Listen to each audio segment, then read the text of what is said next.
નમસ્કાર દર્શક મિત્રો, હું છું રૂપલ લુણેચિયા. સંપૂર્ણ ન્યૂઝમાં આપનું સ્વાગત છે.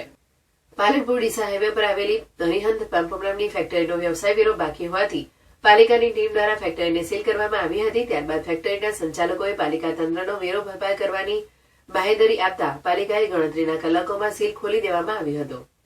પાલનપુર ડીસા હાઈવે લડબીનાળા પાસે અરિહંત પંપ નામની એરોમા ફેક્ટરી આવેલી છે.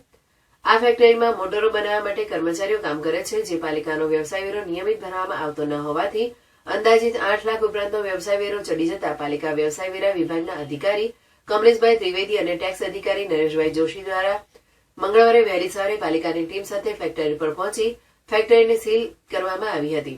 ત્યારબાદ ફેક્ટરીના સંચાલકોએ વ્યવસાય વેરા વિભાગને જે પણ વેરો બાકી હશે તે વેરો ભરવાની બાહેધરી આપતા પાલિકાની ટીમ દ્વારા ગણતરીના કલાકોમાં ફેક્ટરીના સીલ ખોલી નાખવામાં આવ્યા હતા.